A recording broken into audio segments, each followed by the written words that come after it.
Welcome back to the Deep Dive.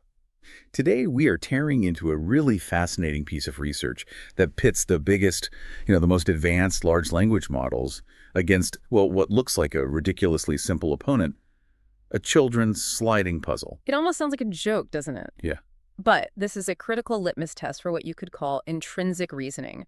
We're asking it a pretty fundamental question. which is. When you isolate these incredibly powerful LLMs from all their crutches, things like external code interpreters or search functions, can they actually perform reliable, sequential, goal-directed planning just using their core abilities? Exactly. We've all seen these benchmarks where the models score incredibly high on math, complex logic. Right. But so often, those impressive results rely on the model secretly generating and running code to do the heavy lifting. If you take that tool away, what are you left with? This study dives deep into that void using the classic 8 puzzle. The 8 puzzle is, it's that 3x3 grid, tiles 1 through 8, and 1 empty space. It's deceptively simple, but solving it requires 3 fundamental abilities. And these abilities are absolutely vital for any kind of autonomous agent. Okay, so tell us about those constraints. What are these 3 abilities? First, the model must maintain accurate state tracking. It has to know the exact location of every single tile after every single move. Right, its internal memory has to be perfect. Perfect. Second, it has to obey strict move validity constraints. You can only slide a tile if it's right next to the empty spot. You can't just skip spaces. And the third. And this is the most crucial part. It demands long-term, goal-directed planning. You can't just wander around randomly. You have to plan many, many steps ahead to reach that one specific goal. So our mission today is to distill the core findings from this study. They tested 4 major LLMs GPT-5 Thinking, Gemini 2.5 Pro, GPT-5 Mini, and Llama 3.1 8B Instruct. And the conclusion, frankly, it really challenges this whole idea that these models have reliable, innate planning abilities at all. Okay, let's unpack this. Let's start with baseline performance. So before they started giving the models any hints or feedback, the researchers first tested a few different prompting strategies, basically trying to coach them into better behavior. Yes, there were 3 main approaches. The first and the simplest was zero shot. The control group. Exactly. They just gave the models the rules, the starting board, and the final goal. That's it. The second was chain of thought, or COTI, which, we've all heard of. It encourages that step-by-step reasoning. And the third, algorithm of thought, that was specifically tailored to this kind of search task, right? Yes. AOT instructed the model to think like a classic search algorithm, and crucially, it forced the model to prioritize moves using what's called a Manhattan-style heuristic.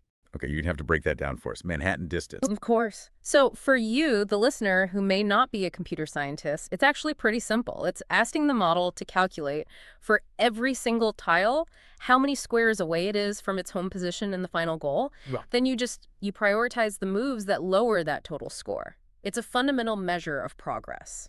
So armed with these different coaching prompts, Mm-hmm.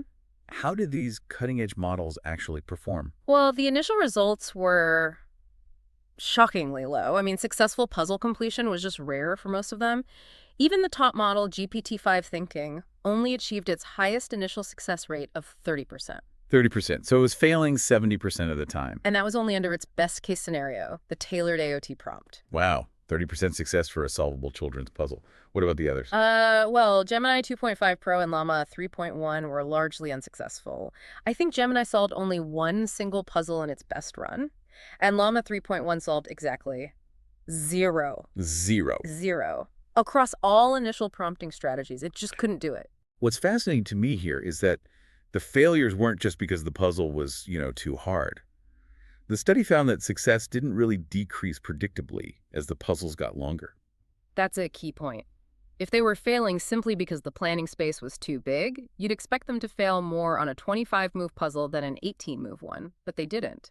The fact that their best performance was scattered across different lengths suggests the real problem was a fundamental failure of state tracking and just following the rules. So let's drill down into those failure modes.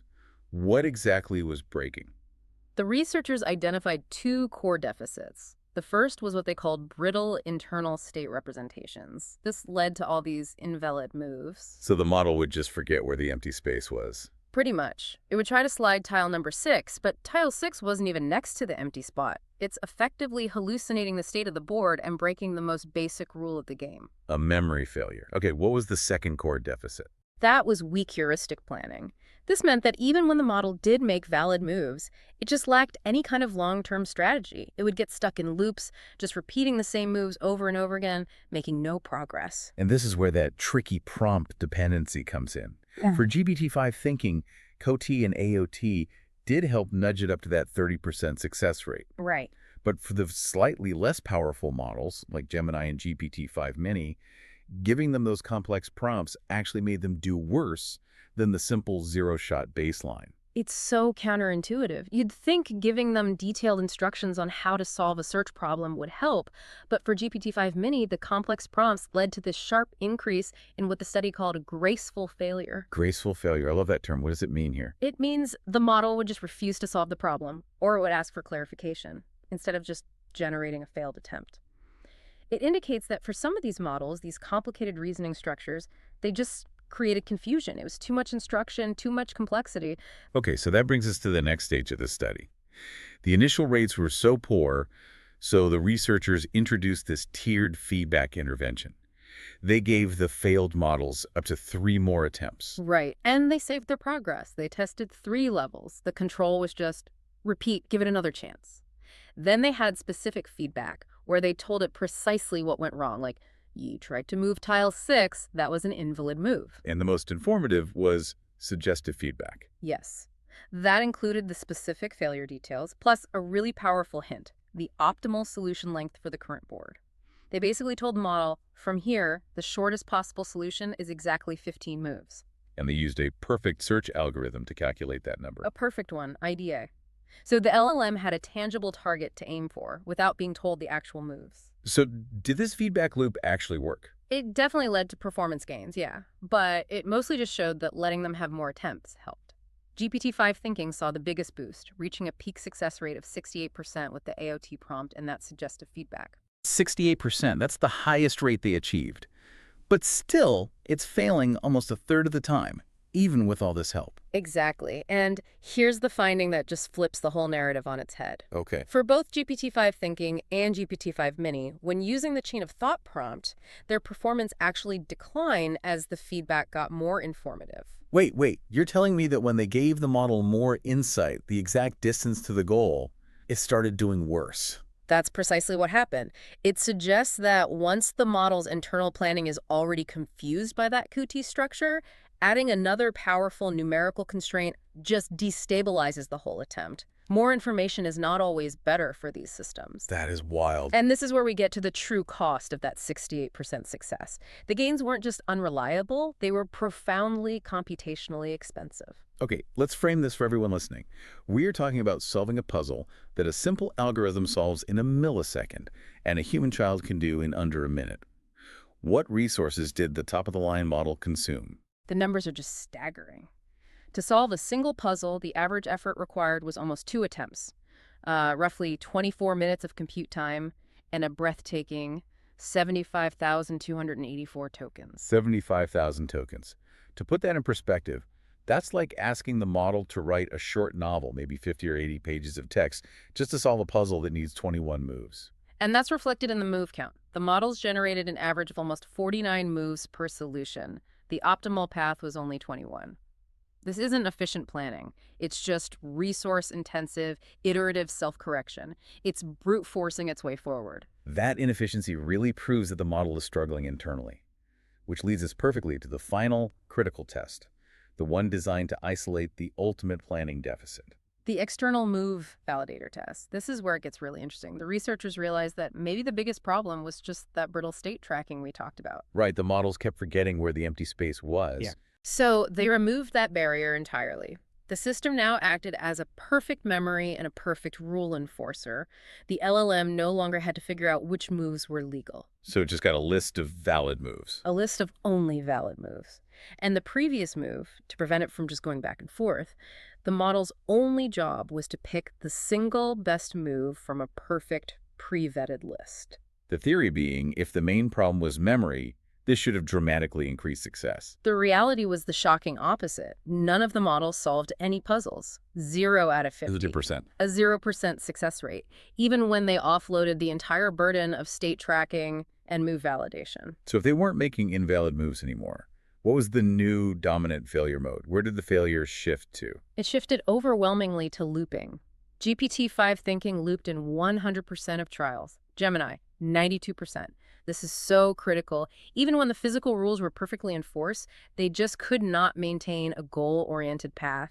They kept failing to adhere to that simple constraint of don't visit the same board state twice. That's just a fundamental breakdown of planning logic. It's like a sat-nav that knows the destination, it knows all the valid roads, but it gets stuck driving between the same two roundabouts forever. That's the perfect image for it. And GPT-5 Mini showed a slightly different but equally fatal flaw: early termination. It just made perfectly valid moves until it hit the move limit and gave up. So it's just wandering aimlessly. Completely aimlessly. And the researchers quantified this. For GPT-5 Mini, the model averaged nearly 47 valid moves per attempt, but it only achieved about 6 moves of actual progress toward the goal. 47 steps for 6 steps of forward movement. Exactly. It was incredibly busy, but completely unproductive. So if we connect this to the bigger picture, the key takeaway is that even our best SOTA models struggle massively with simple sequential state tracking tasks. The deficits are foundational. This isn't something you can solve just by throwing more data at it. And this raises a profound point about deployment and trust. I think the most concerning finding for any real-world application is the false confidence the models showed. Absolutely. The researchers pointed out that the scariest part wasn't the failure.